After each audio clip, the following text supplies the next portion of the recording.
ವ್ರತ ಅಂದರೆ ಎಲ್ಲಿ ಹೆಣ್ಣನ್ನು ಪೂಜ್ಯ ಭಾವದಿಂದ ನೋಡುತ್ತಾರೋ ಅಲ್ಲಿ ದೇವರು ನೆಲೆಸುತ್ತಾರೆ. ಇಂದಿನ ಯುಗದಲ್ಲಿ ಹೆಣ್ಣು ಎಲ್ಲಾ ಕ್ಷೇತ್ರದಲ್ಲಿಯೂ ತನ್ನನ್ನು ತೊಡಗಿಸಿಕೊಂಡು ತಾನು ಅಬಲೆ ಅಲ್ಲ ಸಬಲೆ ಎಂಬುದನ್ನು ಲೋಕಕ್ಕೆ ಸಾರಿದ್ದಾಳೆ.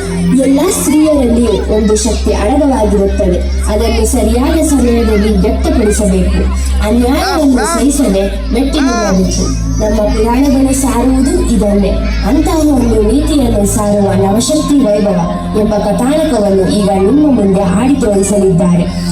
ನವದುರ್ಗಿಯರು ಒಂದಾಗಿ ಅಧರ್ಮೀಯನಾಗಿ ಮೆರೆಯುತ್ತಿದ್ದಂತಹ ಮಹಿಷಾಸುರನನ್ನು ಮರ್ತಿಸಿ ಶ್ರೀ ಶಕ್ತಿಯನ್ನು ಸಾರುವ ನೃತ್ಯ ರೂಪಕ ನಿಮ್ಮ ಮುಂದೆ ನವಶಕ್ತಿ ವೈಭವ. ನೃತ್ಯ ಸಂಯೋಜನೆ ದಿವ್ಯ.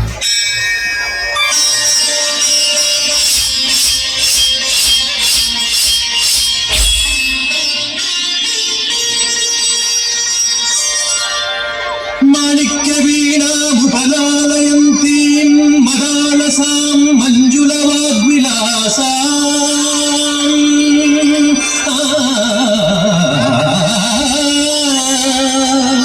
ಮಾಣಿಕ್ಯ ವೀಣಾಭುಪಲಾಲಯಂತೀಂ ಮದಾಲಸಾಂ ಮಂಜುಳವಾಗ್ವಿಲಾಸಾಂ ಮಾಹೇಂದ್ರ ನೀಲದ್ಯುತಿ ಕೋಮಲಾಂಗೀ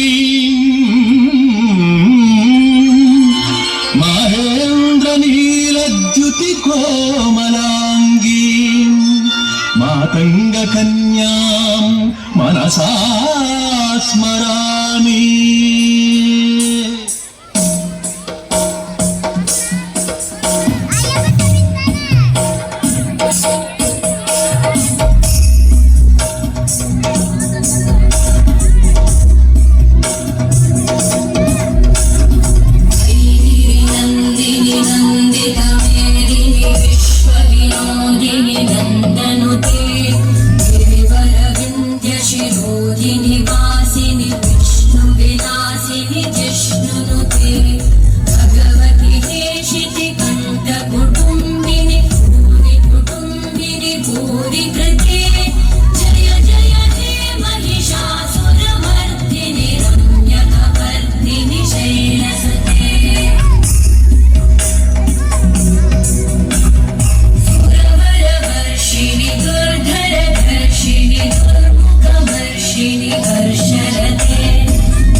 ಮಹಿಷಾಸುರನಿಗೆ ಒಂದು ಹೆಣ್ಣಿಂದ ಮರಣವೇ?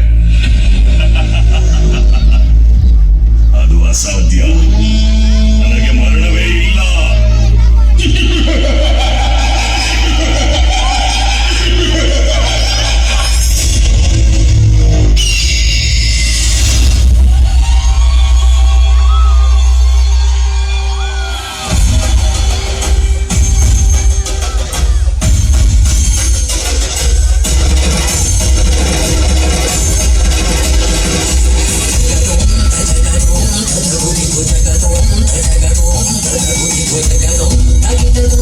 Jagadaum,